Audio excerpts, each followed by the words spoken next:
নমস্কার বন্ধুরা, মঞ্জুশ্রী কিচেন চ্যানেলে সবাইকে স্বাগত। আজ আমি শেয়ার করব ভেটকি মাছের ঝাল।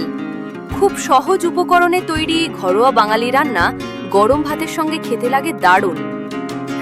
তাহলে আর দেরি না করে চলুন শুরু করা যাক। প্রথমে ভেটকি মাছ ভালো করে ধুয়ে নুন আর হলুদ মাখিয়ে 10 মিনিট রেখে দিন। এরপর কড়াইয়ে সর্ষের তেল গরম করে মাছগুলো হালকা সোনালি করে ভেজে তুলে রাখুন।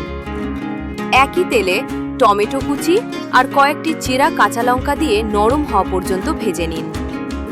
এবার হলুদ, লাল লঙ্কা, জিরে ও ধনে গুঁড়ো সামান্য জল দিয়ে গুলে কড়াইয়ে দিন। মশলাটা ধীরে ধীরে ভালো করে কষে নিন।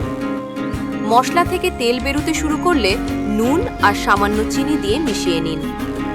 তারপর পরিমাণ মতো গরম জল দিয়ে ঝোল ফুটিয়ে নিন। ঝোল ফুটে উঠলে ভাজা ভেটকি মাছ দিয়ে দিন। সঙ্গে আরও কয়েকটি চেরা কাঁচা লঙ্কা ছড়িয়ে দিন। 5 থেকে 6 মিনিট ফুটিয়ে নিন, যাতে মাছের মধ্যে মশলার স্বাদ সুন্দরভাবে মিশে যায়। ঝোল যখন সুন্দর মাখা মাখা হয়ে আসবে, তখন গ্যাস বন্ধ করে 2 মিনিট ঢেকে রাখুন।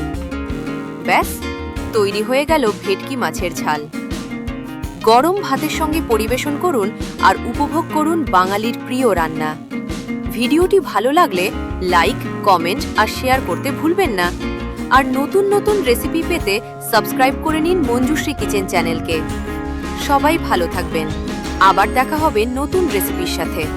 ধন্যবাদ।